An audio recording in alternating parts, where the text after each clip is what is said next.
Pesquisas apontam que quase metade dos trabalhos manuais serão substituídos por sistemas automatizados até 2065. Isso representa uma economia de 15 trilhões de dólares em salários. O trabalho de advogados, jornalistas, médicos, entre outros, será facilmente substituído por robôs. Os impactos da inteligência artificial e da robótica acontecerão em diversas áreas da nossa economia, como medicina, agricultura e entretenimento, e ao mesmo tempo em que muitos empregos deixarão de existir, outros novos surgirão. Para entender de que forma isso já está acontecendo no Brasil e no mundo, e como as empresas e os profissionais estão se preparando para essas mudanças, fica ligado no Rio em Foco, que começa agora.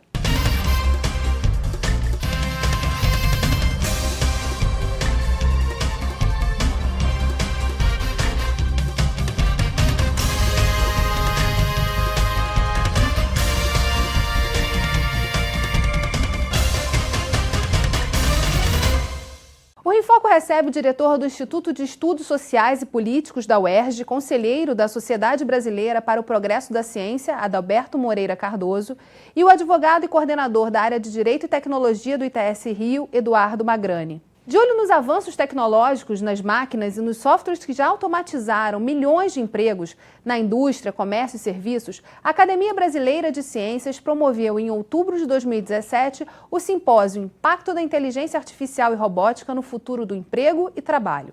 Vamos ver o que alguns especialistas internacionais e brasileiros que participaram do evento falaram sobre o assunto. AI should be thought of as software that lives in a digital world, and a robot is actually a piece of physical equipment that does its activities in our world. And obviously a robot can have some artificial intelligence attached to it to tell it what to do. Humans have been very good at some activities, and a lot of that involves judgment and decisions. And that includes white-collar work, intellectual work, and includes a lot of the blue-collar work as well. But now that the artificial intelligence is advancing rapidly, you can indeed find more and more potential substitutes for humans in all kinds of jobs. The AI can make use very quickly of more information than a human can. Eu acho que a inteligência artificial é uma tecnologia nova, né, que está chegando agora, e que os impactos sobre a sociedade ainda não estão claros. A gente ainda não sabe quais vão ser as consequências. Agora, tem algumas coisas que a gente precisa pensar desde já. Então, por exemplo, tem muita gente preocupada que a inteligência artificial pode levar ao fim de muitos empregos, né? Por causa da automação. Então seria possível substituir o trabalho humano por trabalho de máquinas, de robôs e assim por diante. Esse é o lado sombrio, né, e que deixa as pessoas preocupadas. Mas há um lado também positivo, que é um lado de pensar a inteligência artificial como, na verdade, uma grande oportunidade, ainda mais para um país como o Brasil, onde eu acho que poderia ser benéfico, por exemplo, na gestão pública. Eu acho que poderia combater corrupção, poderia levar a maior eficiência do Estado se essa tecnologia viesse a ser aplicada, e esse eu acho que é um ponto positivo que, por sua vez, poderia levar a melhor saúde, educação, inclusive geração de empregos. Então, acho que o impacto vai ser diferente dependendo de cada país e dependendo da forma como ela vier a ser aplicada. Quando a gente fala da inteligência artificial e da robótica, há muito entusiasmo sobre as oportunidades, mas os desafios são enormes, né? No Brasil, qual é a visão dos senhores a respeito desse tema? Quais são os desafios mais importantes ou que a gente deveria olhar com mais atenção? O grande problema dessas tecnologias que estão sendo produzidas vai ser o impacto delas no aumento das desigualdades sociais. Foi o tema da minha exposição lá no seminário da ABC, e eu acho que esse é um tema realmente importante, porque as empresas, os países produtores dessas novas tecnologias vão ter uma renda de monopólio muito grande por um período muito extenso, o que vai produzir uma decalagem entre a renda desses países e dessas empresas e dessas pessoas envolvidas na produção dessas tecnologias e aquelas empresas, países e pessoas que não estão envolvidas nesses processos. Isso quer dizer que os países periféricos, como o Brasil, tendem a sofrer muito mais do que os países onde essas tecnologias estão sendo produzidas, porque aqui nós seremos consumidores dessas tecnologias, nós não as estamos produzindo. Nós seremos consumidores, elas virão simplesmente substituir, quando vierem, substituir força de trabalho brasileira, né? Então, aumento de desemprego, impacto na renda dos trabalhadores, sobretudo dos trabalhadores medianamente qualificados para baixo, então perda de renda, perda de emprego e um aumento, possivelmente, né, da renda dos mais ricos. Então, eu acho que o impacto no Brasil, num prazo médio e imediato, vai ser esse. Concordo totalmente. Acho importante só adicionar um ponto, que é o próprio conceito de inteligência artificial, que não é uma discussão nova. A gente está falando hoje das novas potencialidades e riscos atrelados às novas tecnologias de inteligência artificial, né? Mas o conceito é um conceito antigo até, a ideia de emular a inteligência humana em uma máquina. Só que o que está acontecendo é que, do ponto de vista lógico-racional, as máquinas estão até ultrapassando a inteligência humana, né? A gente teve o robô AlphaGo, a inteligência artificial do Google, que bateu o jogador de Go, que é um Go asiático hipercomplexo. Então, do ponto de vista da racionalidade, já vai ficar até defasado a ideia de inteligência artificial. A gente vai ter que começar a chamar de inteligência computacional, porque já vai estar acima da humana. Então, esse é um primeiro ponto com relação ao próprio conceito de inteligência artificial, mas, de fato, traz novos riscos, assim como novas potencialidades benéficas também. Do ponto de vista da desigualdade, é importante a gente ter uma consciência crítica daquilo que a gente vai consumir com relação a novas tecnologias e saber como elas funcionam também. Essas inteligências estão cada vez mais autônomas e imprevisíveis. Essa é a discussão nova sobre esse tema. Então, a gente saber como elas funcionam são fundamentais para a gente pensar como que a gente vai interagir com elas, como que elas vão afetar as nossas vidas. E interessante porque, na verdade, a gente tem o mundo dos conectados e das pessoas que já estão muito próximas dessas tecnologias que estão surgindo e um grupo enorme que ainda está muito distante, que ainda não tem acesso lá às questões básicas e que talvez só vá ver a consequência ruim, que é da diminuição do emprego. Como é que a gente equilibra, né, esses pontos? Como é que a gente também, como país, começa a pensar numa possibilidade de ir além, né, de já se preparar para essa questão? Eu queria pegar o ponto de vantagens e benefícios que essas tecnologias podem trazer, que não tem nada a ver com a discussão anterior, tá? E, apesar do aumento da desigualdade que vai acontecer, porque aconteceu em todas as revoluções tecnológicas anteriores, é um processo histórico secular, né? Desde a primeira Revolução Industrial, a segunda Revolução Industrial, a Revolução Tecnológica já informacional dos anos 70 e 80, todas elas tiveram como efeito inicial um aumento grande das desigualdades. Então, tirando isso, uma das questões que eu acho que é importante chamar a atenção é que boa parte dessas novas tecnologias vão transformar determinadas atividades humanas que são importantes para, por exemplo, a sobrevivência da espécie. A medicina, no caso, né?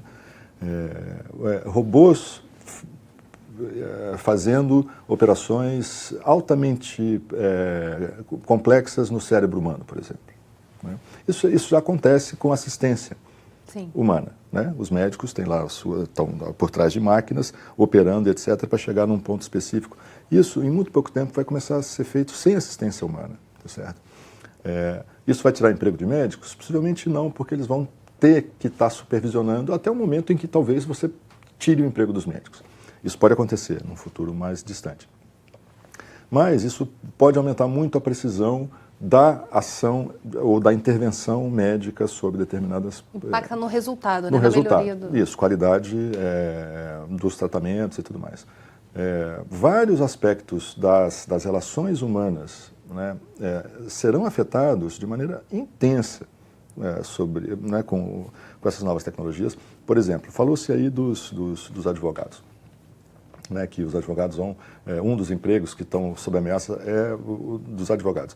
Uma das questões centrais dos escritórios de advocacia era você ter um monte de assessores formados em advocacia dos grandes escritórios, consultando jurisprudência e não sei o quê, para dar conta de um caso qualquer. Isso é muito importante nos Estados Unidos, na Inglaterra, países que são de common law, mas que têm que a sua lei é baseada em jurisprudência. Então, o papel dos advogados sempre foi esse. fuçar aquelas bibliotecas enormes. Hoje em dia você aperta um botão E aparece tudo. e aparece tudo na sua tela, tudo que foi julgado a respeito daquele ponto específico, né? Isso aumenta muito a eficiência do trabalho de um tipo reduz a possibilidade de erros, né? Então, são impactos reais de aumento da qualidade do serviço ou do trabalho das pessoas que permanecerem nos seus empregos. O grande problema que tá na pauta é que muitos advogados vão perder os seus empregos. E a qualificação também fica em jogo, né? Porque você precisa também pegar esse contingente e requalificar para um novo desafio, para uma nova oportunidade. E é sobre isso que a gente vai continuar discutindo no próximo bloco. Não saia daí. Rio em Foco aqui, política e economia caminham juntas.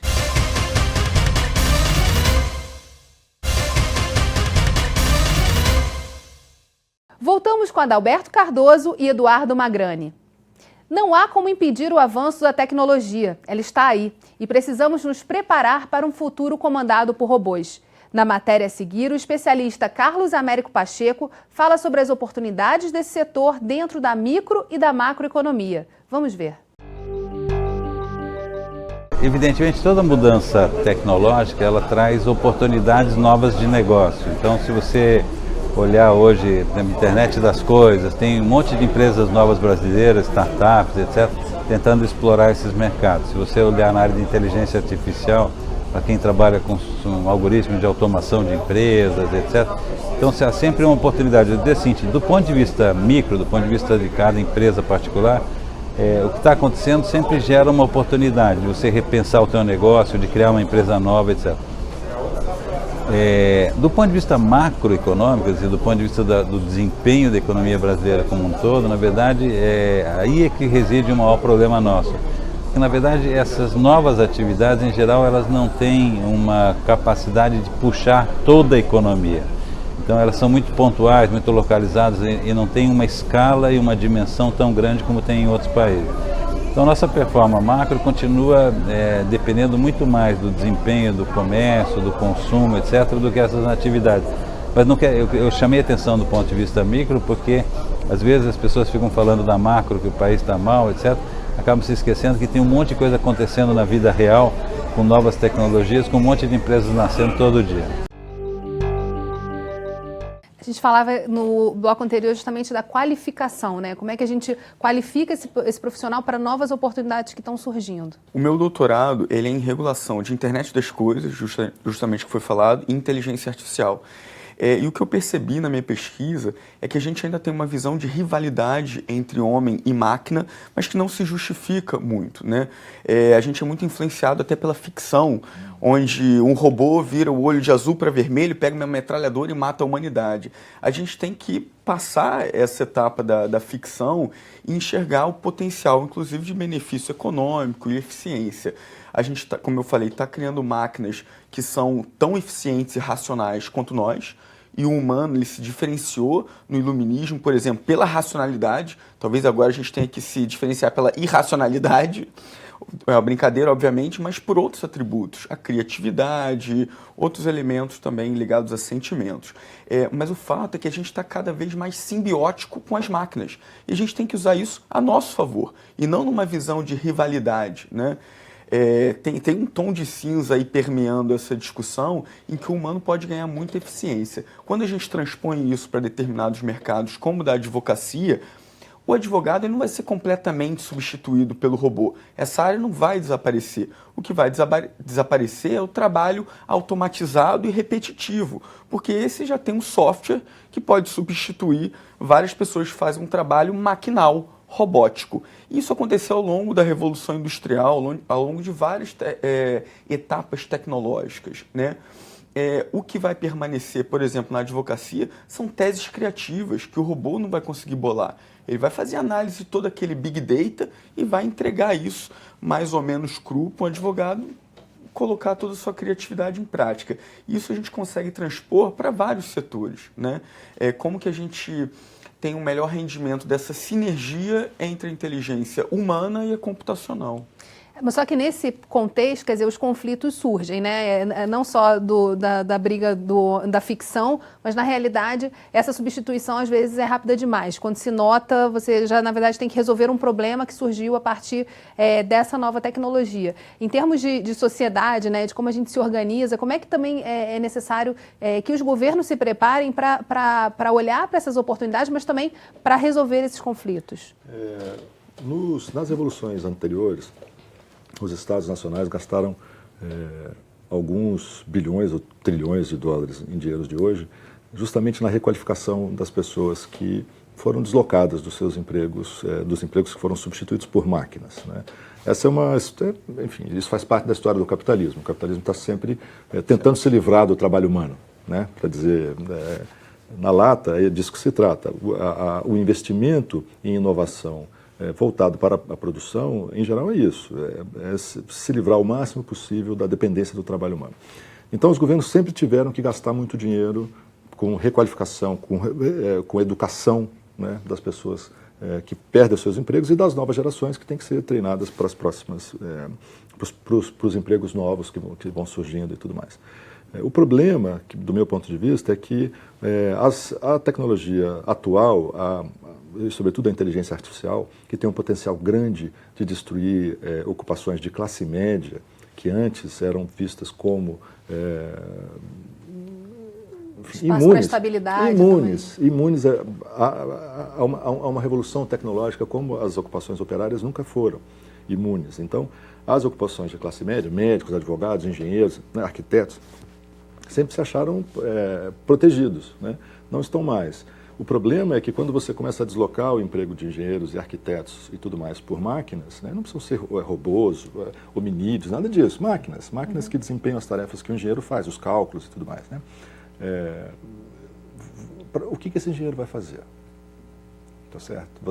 Um operário, ele pode se requalificar para um outro emprego operário, para um emprego nos serviços e tal. Agora, um trabalhador altamente qualificado, como um engenheiro, o que ele vai fazer se ele perde o seu emprego deslocado por uma máquina?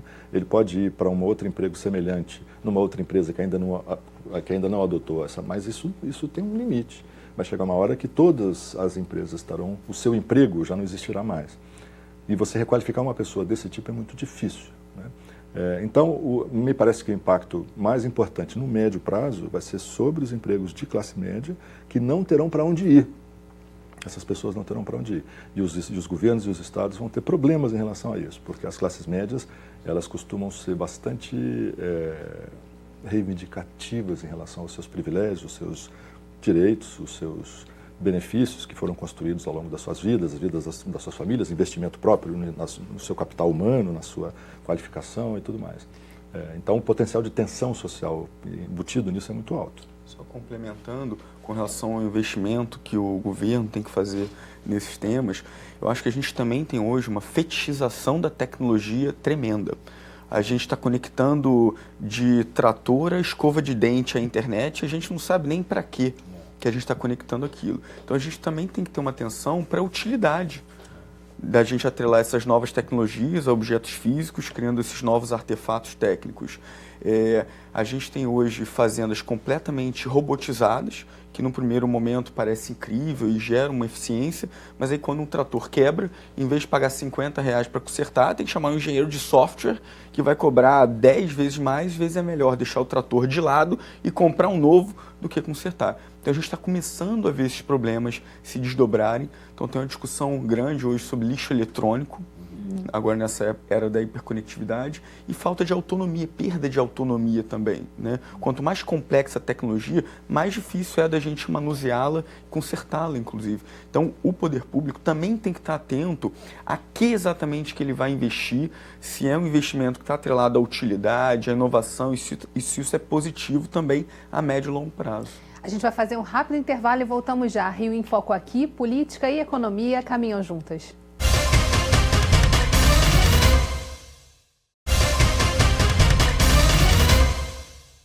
No bloco anterior, nós estávamos falando sobre a utilidade, como é que a gente usa essa tecnologia a favor da sociedade, a favor das ações e dos trabalhos também.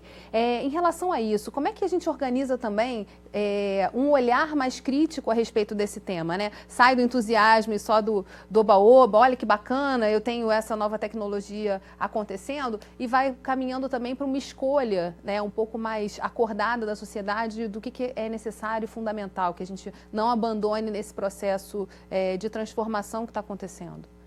A tecnologia, ela está chegando a galope, né? E várias dessas novas tecnologias já estão nas prateleiras e já estão sendo consumidas. Isso, no primeiro momento, gera uma ideia de comodidade para o consumidor, né? Se eu tenho um Google Home que liga uma música no Spotify ou diminui ou aumenta a temperatura, tem uma aparente comodidade disso. O que não vem atrelado necessariamente é a consciência crítica. A gente está num cenário de internet das coisas, com cada vez mais dispositivo conectado ao nosso redor, gerando dados massivos e sensíveis sobre nós mesmos, e a gente não sabe como esses dados são armazenados, tratados e monetizados. Muitas dessas informações têm valores, são absolutamente privativas, né, sensíveis mesmo. E no Brasil a gente não tem uma lei geral de proteção da privacidade. Então a gente tampouco está respaldado pelo direito. A gente tem um marco civil da internet, que é insuficiente, porque traz como um dos pilares a ideia do consentimento do usuário, baseado nos termos de uso que ninguém lê, são uma ficção jurídica, na verdade, e essas informações estão sendo alimentadas, monetizadas, e o usuário não tem uma consciência crítica sobre isso. Então, o primeiro ponto que eu diria é, para além da comodidade, ter uma visão melhor sobre esse novo mundo de dados que cerca a gente, e o valor desses dados nesse novo mundo. O outro problema diz respeito à segurança. Todo dispositivo que é conectado à internet, ele é um dispositivo vulnerável. Então a gente tem na Alemanha hoje um problema severo com bonecas para crianças conectadas à internet, que tem câmera e microfone embutido, que foram hackeadas. E os hackers tiveram acesso a tudo que estava acontecendo na casa, interagindo com as crianças. Essas bonecas foram completamente banidas. Só que esse foi um exemplo que já gerou um dano. E o que a gente ainda não soube, né, de geração de dano. Então, com relação à segurança, também tem um problema grave nesse cenário de inteligência artificial, internet das coisas. E a terceira discussão é sobre a ética, que vai nortear todo esse avanço tecnológico. E a gente não tem um debate maduro sobre a ética desse mundo da hiperconectividade, né? A gente ainda está muito vulnerável ao que está acontecendo. Com certeza. Eu queria fazer como ele tocou nos pontos, acho que são centrais, eu vou dar um passo atrás. Eu acho que um dos problemas para o Brasil é justamente o corte brutal no investimento em ciência, tecnologia e inovação que vem acontecendo nos últimos 3 anos. O Brasil vai investir em ciência e tecnologia no ano que vem, o mesmo que investiu em 2002. Portanto, nós voltamos mais de uma década e meia, né, na nossa capacidade de produção, de conhecimento, inovação, etc., tendo em vista o investimento estatal nesse setor. Então, me parece que, do ponto de vista da nossa capacidade, seja de processar a tecnologia que é produzida lá fora, e, portanto, traduzi-la para a realidade brasileira, o Brasil sempre fez isso, os países periféricos sempre fizeram isso, né? Você tem engenheiros, cientistas e tudo mais que têm, dentre as suas tarefas centrais, traduzir as tecnologias para a nossa realidade. Essa tradução está em xeque hoje, e a produção autóctone de tecnologia e inovação, que o Brasil é bom em vários aspectos disso. Por exemplo, o Brasil participou do projeto Genoma Humano numa posição de ponta. Né? O Brasil participou dos vários projetos, o acelerador europeu, né? Vários projetos importantes financiados com dinheiro público em geral, né? Porque o setor privado não investe em ciência e tecnologia, e esses cortes que estão sendo impostos pelo governo são fatais para as pretensões do Brasil acompanhar, né, a dinâmica internacional que essa nova revolução tecnológica está impondo. Uns chamam de quarta revolução industrial, tem um autor que chamou da segunda era da máquina, né, com um argumento muito persuasivo, por exemplo, do aumento exponencial de inovação nos últimos 20 ou 30 anos. E a gente vai perder esse bonde, né? Temos aspectos aí, no caso de desafios para o executivo, que é, na verdade, garantir que haja um investimento, que a gente não perca esse bonde da história. Para o legislativo, que é também começar a trabalhar leis que ajudem e que organizem um pouco esse mundo que a gente está vendo. E em relação à sociedade, assim, tem a questão da inovação. A inovação, ela surgem muitas coisas, mas não necessariamente essas coisas vão sobreviver no tempo, né? Muitas delas vão ser superadas ou não vão conseguir ganhar escala, né? Vão ficar ainda muito na experimentação. A gente ainda tem aí muitos desafios para a sociedade, para a gente conseguir conviver harmoniosamente, sem conflito, nessa realidade, né? Com certeza. A tecnologia ela tem, como a gente começou falando aqui, benefícios e riscos. Com relação aos benefícios, eles são mais notórios, benefícios econômicos, benefícios de eficiência e comodidade para o consumidor. O que ainda não está notório são os riscos atrelados a essas novas tecnologias. Então é importante que os cidadãos percebam esses riscos também e saibam lidar com eles para se precaver, né? se assegurar melhor de que não vai ter possibilidade de hackeamento porque trocou a senha do seu roteador ou dos produtos que tem consumido, por aí vai, também com os seus dados pessoais. Então, essa consciência crítica ela tem que chegar mais forte a partir de agora. Um outro ponto que é interessante nesse cenário é de quem é responsável quando um dano é gerado por uma inteligência artificial autônoma e imprevisível. Foi citado aqui, tem hospitais hoje em que cirurgias são feitas por robôs. Com um robô cada vez mais autônomo, se ele gerar um dano, quem é o responsável por isso? Se o médico muitas vezes não vai ter previsto aquela ação. E assim como um carro autônomo, às vezes o designer do carro não previu aquela ação. Quem é o responsável? É a empresa que fabricou o sensor? É a empresa do carro em si? É a pessoa que está sentada lá dentro que deu algum comando?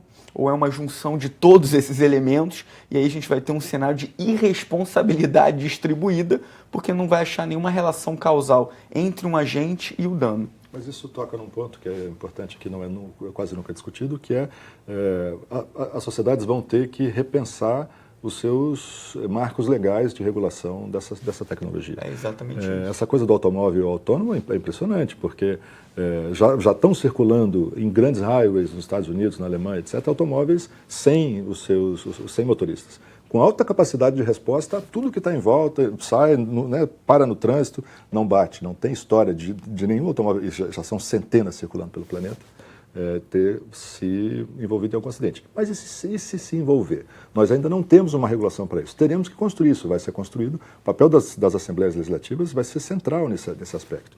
Ouvindo a ciência, ouvindo os cientistas, ouvindo a comunidade que está produzindo essa coisa. E nesse ponto, puxando a sardinha para o estado do Rio de Janeiro, a gente tem aqui uma concentração enorme, né, de universidades, centros de pesquisa, de inovação, que estão muito à frente disso e que, de fato, também tem que ajudar nesse processo de trazer esses temas e cobrar posições, né, mostrar quais são esses desafios e oportunidades que estão aí por trás disso. Com certeza, e concordo totalmente, o marco regulatório ele tem que avançar para compreender melhor essas novas tecnologias e fazer regulações adequadas, né?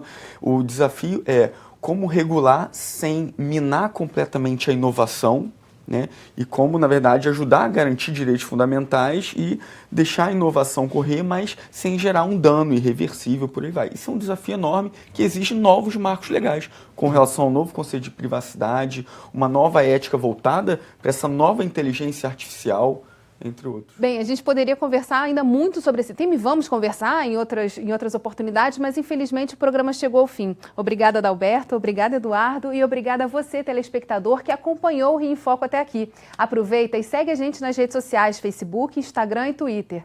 Você também pode enviar dúvidas e sugestões para o nosso e-mail, rioemfoco@lerj.rj.gov.br ou para o nosso WhatsApp 21 98890 4709. TV Alerj, o canal do Povo Fluminense. Até a próxima.